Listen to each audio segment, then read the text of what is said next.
नमस्कार, आपका स्वागत है। दोस्तों, महाभारत ग्रंथ में मनुष्य को भोजन करते समय कुछ बहुत ही जरूरी नियम बताए गए हैं। अगर कोई मनुष्य इन नियमों का पालन करते हुए भोजन करता है तो उसे आरोग्य के साथ ही सुख, समृद्धि और वैभव की प्राप्ति होती है। शास्त्रों में बताए गए ये नियम वैज्ञानिक दृष्टिकोण से भी परिपूर्ण है। इस प्रकार से भोजन करने पर मनुष्य सभी देवी देवताओं का आशीर्वाद प्राप्त करता है। अतः आप भी भोजन करते समय इन नियमों का पालन अवश्य करें। तो आइए बिना देरी किए जान लेते हैं वो कौन से नियम हैं। पर उससे पहले अगर आपने चैनल को सब्सक्राइब नहीं किया है तो इसे सब्सक्राइब कर लीजिए। साथ ही वीडियो को एक लाइक करना ना भूलें।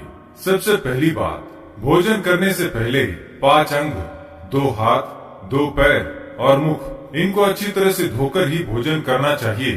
भोजन से पहले अन्न देवता एवं अन्नपूर्णा माता की स्तुति करके उनका धन्यवाद देते हुए तथा सभी भूखे प्राणियों को भोजन प्राप्त हो, ईश्वर से ऐसी प्रार्थना करके ही भोजन को शुरुआत करनी चाहिए। भोजन बनाने वाली महिलाओं को स्नान करके ही शुद्ध मन से मंत्र जाप करते हुए ही रसोई घर में भोजन बनाना चाहिए। सबसे पहले 3 रोटियां, एक गाय के लिए, एक कुत्ते के लिए और एक कौवे के लिए अलग निकालकर फिर अग्निदेव को भोग लगाकर ही घर वालों को खिलाना चाहिए। भोजन किचन में बैठकर ही सभी के साथ करें। प्रयास यही करना चाहिए कि परिवार के सभी सदस्यों के साथ मिल बैठकर ही भोजन किया जाए। नियम अनुसार अलग अलग भोजन करने से परिवार के सदस्यों में प्रेम और एकता कायम नहीं हो पाती है। भोजन का समय प्रातः और सायंकाल ही भोजन का विधान है, क्योंकि पचन क्रिया की जठराग्नि सूर्योदय से 2 घंटे के बाद तक एवं सूर्यास्त से 2.5 घंटे पहले तक प्रबल रहती है। जो व्यक्ति सिर्फ एक समय भोजन करता है वह योगी है, और जो 2 समय भोजन करता है वो भोगी कहा गया है। तीसरी बात, भोजन की दिशा। भोजन पूर्व और उत्तर दिशा की ओर मुख करके ही करना चाहिए। दक्षिण दिशा की ओर किया गया भोजन प्रेत को प्राप्त होता है। पश्चिम दिशा की ओर किया हुआ भोजन खाने से रोगों की वृद्धि होती है। चौथी बात, ऐसी अवस्था में भोजन ना करें। शैया पर बैठकर अर्थात बिस्तर पर बैठकर अपने हाथों पर रखकर या टूटे फूटे बर्तनों में भोजन कभी करना नहीं चाहिए। मलमूत्र का वेग होने पर भी भोजन करना नहीं चाहिए। कलह अथवा क्लेश के माहौल में भी भोजन करना अनुचित माना गया है। अधिक शोर शराबे के स्थान पर भी भोजन करना उचित नहीं। पीपल एवं वटवृक्ष के नीचे बैठकर भी भोजन नहीं करना चाहिए। परोसे हुए भोजन की कभी निंदा नहीं करनी चाहिए। खड़े खड़े भोजन करना भी अनुचित माना गया है। जूते पहनकर या सिर ढककर भी भोजन नहीं करना चाहिए। आइए अब जानते हैं भोजन कैसा होना चाहिए। बहुत तीखा या बहुत ही मीठा भोजन नहीं करना चाहिए। किसी के द्वारा छोड़ा हुआ भोजन भी कभी ग्रहण नहीं करना चाहिए। आधा खाया हुआ फल, मिठाइयाँ आदि फिर से नहीं खानी चाहिए। खाना छोड़कर उठ जाने पर दोबारा भोजन कभी करना नहीं चाहिए।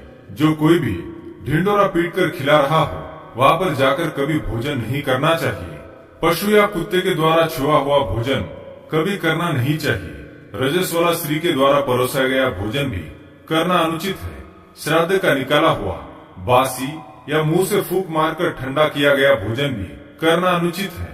बाल गिरा हुआ भोजन भी ना करे। अनादर युक्त अवहेलना पूर्ण परोसा गया भोजन भी कभी ना करे। कंजूस के द्वारा वैश्या के हाथ का, शराब बेचने वाले का दिया भोजन भी और ब्याज का धंधा करने वाले व्यक्ति का भोजन भी कभी करना नहीं चाहिए। छठी बात, भोजन करते समय ध्यान रखें। भोजन के समय मौन रहे। रात्रि के समय भरपेट ना खाए। अगर भोजन करते समय बोलना आवश्यक है तो केवल सकारात्मक बातें ही करें। भोजन करते समय किसी भी प्रकार की समस्या पर चर्चा ना करें। भोजन को बहुत चबा चबा कर खाए। सबसे पहले मीठा, फिर नमकीन और अंत में कड़वा खाना चाहिए।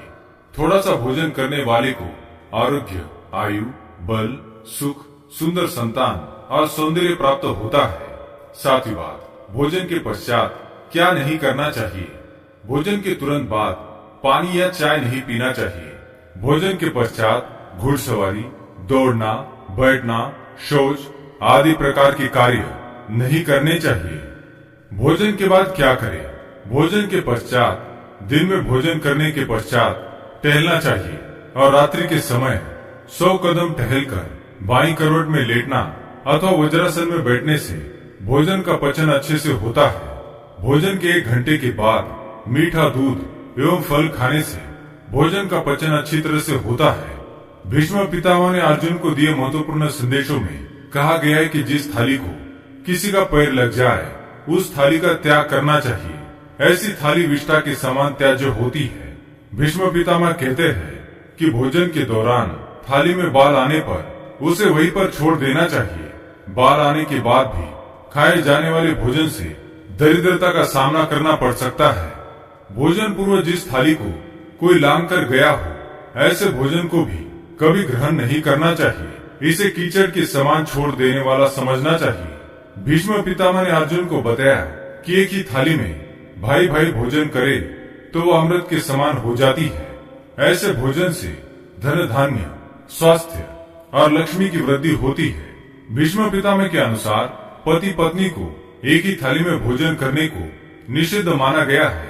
भीष्म पितामह के अनुसार एक ही थाली में पति पत्नी भोजन करते हैं तो ऐसी थाली मादक पदार्थों से भरी मानी जाने वाली होती है।